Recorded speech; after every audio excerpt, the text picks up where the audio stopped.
What's up, friends, lovers, enemies of the state? Today, I'm rereading my old Harry Potter fanfiction. If you don't know what Harry Potter is, I don't know how to help you.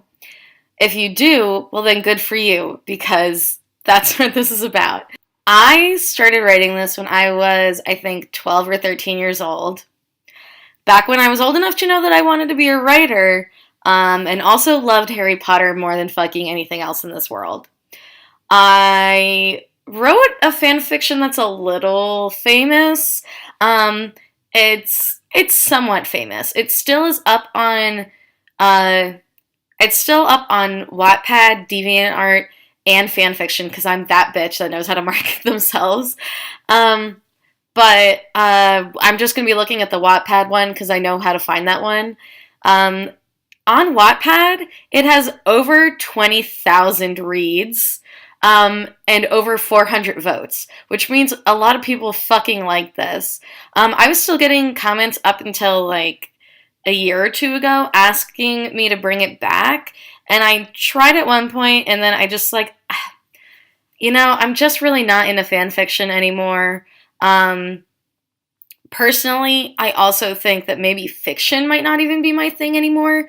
Like, maybe I just need to stick to poetry and nonfiction. Speaking of poetry, I will be doing Escape Roll along with Savannah Brown. So if you want to be updated with that, just follow my Twitter and my Instagram. But probably most likely Instagram is where I'll be posting things. Let's get right into this. It's called Harry Potter and the Next Generation.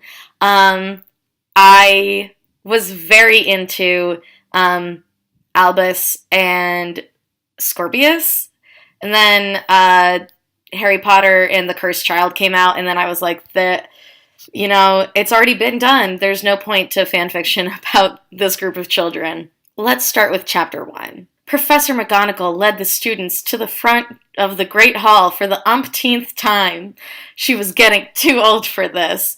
Next year, it would become the young, but very accomplished Professor Longbottom's job to lead the students down the aisle and call names from the scroll for the sorting ceremony.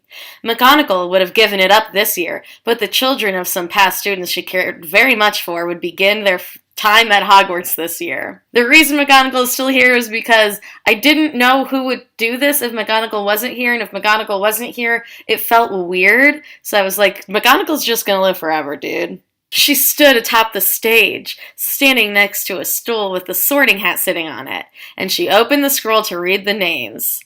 That is a run-on sentence, but it's okay. She vaguely recognized some names, but her lips thinned when she got to the M's. Malfoy, Scorpius, she called. A pale blonde boy stepped onto the stage. My God, thought Minerva, he's the spitting image of his father. She set the sorting hat on the boy's head. It took the hat a moment or two to ponder which house the boy should be put in. Scorpius's face crumpled in concentration. Scorpius couldn't care less what house he was put in, but he knew his father did. As Scorpius was sitting on the stool in front of the whole school, the hat talked to him. Then, when the hat spoke to Scorpius, it was like the hat was Time Lord Kronos, slowing down all time. Who is this? I don't know what this reference is. Who's Time Lord Kronos? I have to imagine it's something to do with Doctor Who, but that doesn't mean I know what I was writing about. You should not worry what your father thinks, the hat spoke. If he becomes angry because you're not in Slytherin like him, then maybe he does not love you for who you really are. Oh my God! I was savage as fuck. Does that mean? Scorpius's thought was interrupted by the hat's answer. No, your father does love you, no questioning that, the hat consoled him. He also has no reason to be angry. But be wise, child. You and another shall bring along great change in your house. He is a person who is not so lucky as yourself in being accepted in the house you both shall reside in. The house is Slytherin! I think this doesn't make sense as a mechanism, because it means that the sorting hat can tell the future. And the sorting hat most definitely cannot tell the future. Minerva removed. I don't know why I said Minerva instead of McGonagall. Like, I don't know her like that. Minerva removed the hat from Scorpius's head, and her jumped off the stage to join the politely cheering Slytherins at their table. Professor McGonagall continued reading names to sort the students. Then, finally, she came across a name that made her smile.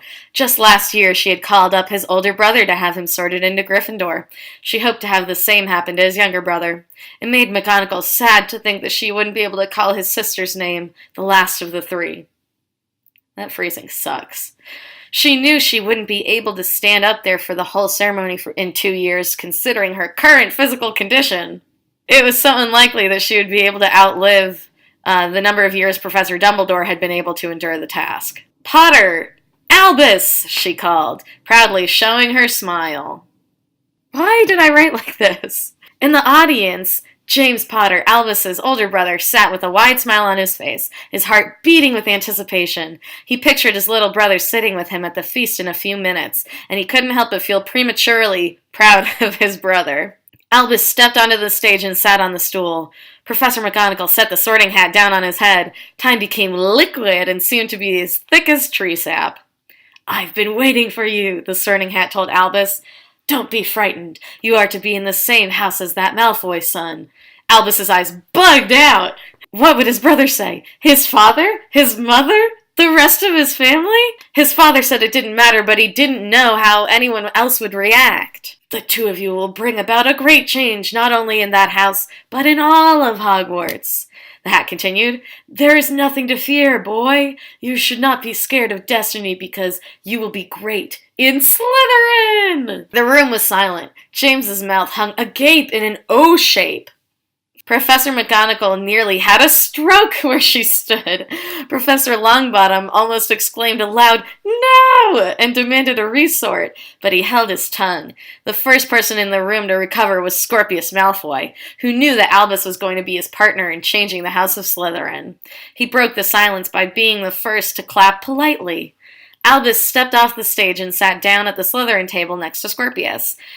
He fathers childhood enemy's descendant?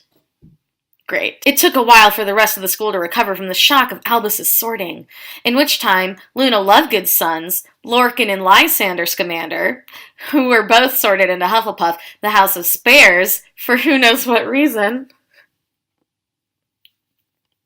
In case you didn't know, when I was young, I was obsessed with a Harry Potter musical. It's still incredible, and I stand by it. But when I was little, and by little I mean 13, I wanted to just make a Harry Potter musical and also be in it. I'd still like to be in it, but no one ever performs it. Rip. Also, if you perform it, it would never be as good as the original because that's part of the novelty. I'm sorry, Hufflepuffs, that I said that, but at the same time, I'm still kind of right. The room had finally recovered from the shock of Albus's sorting, which seemed to take quite a long time. When McGonagall got to the last name, another name she crossed her fingers would be sorted into Gryffindor. "Weasley Rose!" The little curly-haired ginger stepped onto the stage and sat down on the stool. Minerva put the hat down on the girl's head. "Don't lose your faith in your cousin Albus," the hat advised. "You will play an important part in his destiny." Then the hat yelled out with all his might, "Ravenclaw! I can has wit." And that wasn't a mistake. I meant it like I can has cheeseburger of yore.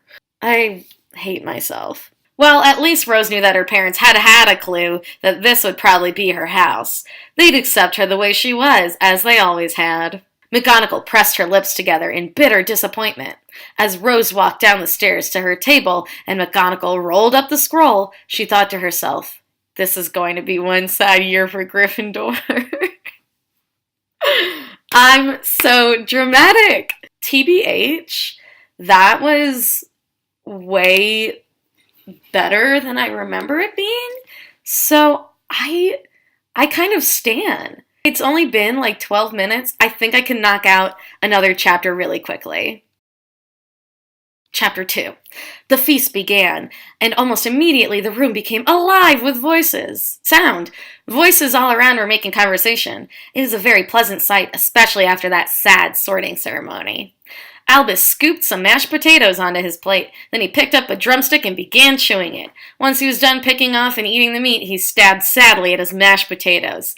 He hated mashed potatoes. He couldn't even remember why he put them on his plate. Stupid mashed potatoes, stupid sorting hat, stupid school. Why hadn't his parents sent him someplace other than Hogwarts? They don't even have houses at Durmstrang or Beauxbaton. I wrote in that mashed potato bit because I have the bad habit of always deciding I'm going to like mashed potatoes, and then every time I eat it, I hate mashed potatoes. So I see what I did there. Why don't you get something else on your plate to actually eat if you're just going to keep stabbing those potatoes to oblivion? The girl on Albus's right spoke to him. Albus's head whipped around to face her. She had nearly black, bone-straight hair and deep sea blue eyes. But I'm not hungry, Albus said. Yes, you are, she said, and if you're not now, you will be later. Trust me. Albus was reminded of his mother. This was something she would say. His mother cared about him so much. She loved all of her children dearly. Maybe she wouldn't be too upset at the Sorting Hat's decision. What a weird way to say she's not gonna be pissed. But she was still strong-headed and a proud, passionate Gryffindor. Fine, Albus said. He took another piece of chicken and began gnawing at it. Don't worry, Albus. House racism may not have changed much since your father's time, but there's no reason to feel uncomfortable with your own house. Remember, it's not just your house, it's your home too. I don't think you could call it house racism, but I do think that was the terminology that we were using at the time when I wrote this. It would actually be house-based bigotry, I guess, or house-based prejudice. Whatever. I'm Tomica, by the way, the girl said, sticking out her hand. I'm in my second year. Albus then realized there was something funny in the girl's accent, which you wouldn't notice because I'm reading it all in my American accent, because otherwise it'd be annoying as fuck. But he didn't say anything about that because there was something he already had in mind to say. It must suck being named Tomica, Albus said. I thought this was so funny when I wrote it. It's not funny. He didn't mean to say that aloud, but all his pessimistic thoughts in his head just let it slip out his mouth. It must suck being named after a gay dead headmaster of Hogwarts, Tomica shot back. Shots fucking fired. I was a savage. Touché, Albus said. But I'm actually named after two dead men, Dumbledore and Severus Snape. But why did your parents name you Tomica? Because of its meaning, she answered. What does it mean? Albus asked. If you want to know so badly, just look it up, Tomica said mysteriously. This was because I, a weeaboo bitch, liked the name of Tomica. I think it means, I don't know, like spring flowers, cherry blossom rain or some shit. And I was like, great. And I don't want to have to explain why she has this weeaboo bitch-ass name. I'm gonna make everyone else guess why it's that way. What do you do for a nickname? Al asked curiously. Usually people just call me Tomica, but some call me Momo and others call me Tommy. That name is now ruined, thanks Tommy Lauren. She answered, staring at the unappetizing shepherd's pie on her plate. You know, I think they need to serve hamburgers and meatballs instead of this kidney pie crap, Tomica spoke her opinion passionately. I mean, seriously, give us some real food. My dad is always telling me how good the food at Hogwarts is, Albus said in the school's defense. Oh, come on, Tomica said exasperatedly, rolling her eyes dramatically. What does Harry Potter know about good food? I've eaten camp food that's better than this. You're really getting a glimpse into who I was. I got it, Albus said, pointing at Tomica's confused face. You're American. He'd known it ever since she said, Paw, like Potter, fully pronouncing the R. Yeah, Tomica said, not understanding why it was such a big deal. Took you long enough. You make it so obvious, a boy sitting across Caroline said. He had shaggy black hair and green eyes. You don't even try to hide it. So Tamika was my OC, and the boy who just spoke, and I don't know who the fuck Caroline is, so I don't know who she is. But the boy sitting across from this Caroline bitch is my friend Elsa's OC. He's supposed to be a descendant of the Blacks. As Tamika retaliated with her "it's not like I can help it" argument over at the Gryffindor table, I really should have made that a separate sentence. Over at the Gryffindor table, James Potter was writing feverishly. He was writing a letter to his father about the horrible event that had just taken place. "What are you doing, James?" a curious cousin, Louis, inquired from across the table. "I'm writing a letter to my dad," he said. "Oh," Victoire said, her face falling. "I'm so sorry, James. This comes as a shock to all of us." James didn't respond, trying to hold in tears that were beginning to fall from frustration, anger, disappointment, and depression. He finished his letter and signed his name just as Victoire got up, brandishing her prefix badge, to lead the first years, whom his brother should have been among, to their dormitories. What a fucking run-on. James got up to go give his letter to Professor Longbottom to mail to his parents for him. "Hello, James." Professor Longbottom had met him at the steps to get onto the stage and up to the teacher's table. "Hello, Professor," James said grimly, looking down at his shoes. "My parents told me to give you their love, but I don't know how to do that." Neville chuckled, but James continued on. "Would you mind mailing this to my father for me?" James handed Neville Longbottom the folded letter James had just written. He still refused to loop up, not wanting Professor Longbottom to see his face. "Yes, of course," Neville said, taking the letter. "I'm sorry about your brother, though. He's still your brother, the same person he was on the train ride with you. He hasn't changed in the few minutes you've been without him. Just because he's a Slytherin doesn't make him immediately evil." Neville Longbottom, he's so evolved. I love myself. I can't believe I wrote this shit. James looked up at Professor Longbottom now, a flicker of hope on his face. "Thank you, Professor." James ran off to see if he could catch up with his brother and talk to him. Neville walked out of the Great Hall into the Owlry, leaving his robes behind on his chair. So is he fucking naked? Okay. All he wore were some nice black trousers and a white button-down shirt, a tie, and shiny leather shoes. If I had read one sentence longer, I would have known. Also, I couldn't just be like, he's wearing the work clothes that he was wearing under it, you know? I had to go all fucking my immortal with this shit. Good thing it wasn't cold yet. September was a good month, one of Neville's favorites because now it was the time of the harvest. He had always loved the sorting and the feast. He was determined not to let this year change that. James's letter in Neville's hand as he went to the Owlry made him think about the sorting ceremony this year. He was just thinking about it. Luna's sons, Lorcan and Lysander, had been there. From time to time, Neville did think about what it would have been like if he had ever dated Luna. She'd fascinated him when they were in school, though whenever he'd compared himself with her, he'd always seemed like such a square. Hopefully Luna had found someone as imaginative as herself with whom she could share her creativity and belief in impossible creatures. Neville reached the Owlry and tied James's letter to the boy's owl's foot. He watched the owl fly away, wishing all his worries could as well. How fucking emo. In his dormitory in Slytherin, Albus sat up in bed. He was the only one still awake so far as he could tell. The poor boy hugged his knees and tears began to fall from his face. He felt so lost, so confused. He didn't understand. Why was he put in this house where he felt he didn't belong? In the lower bunk on Albus's bed lay Scorpius, lying down but still awake. He wished he could go onto the top bunk to find some way to comfort Albus. "You're not alone," Scorpius whispered. "I understand." So, damn, that took for fucking ever to read. I hope you enjoyed it. I think I'm going to do this in multiple parts because I liked rereading this fanfiction and I think it's fun to sort of share this. Also, I'm sure Elsa's enjoying watching this video because she was there when I wrote it. Let me know if you like this, because if you like this enough, maybe I'll upload the next me reading this sooner. Also, do I revive my fan fiction? Thank you for watching.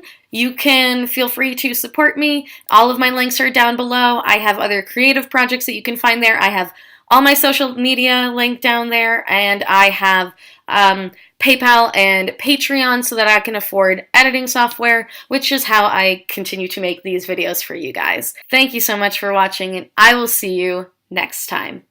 Whoa, Mamma Mia, here I go again. My, how could I resist you? Mamma Mia, does it show again?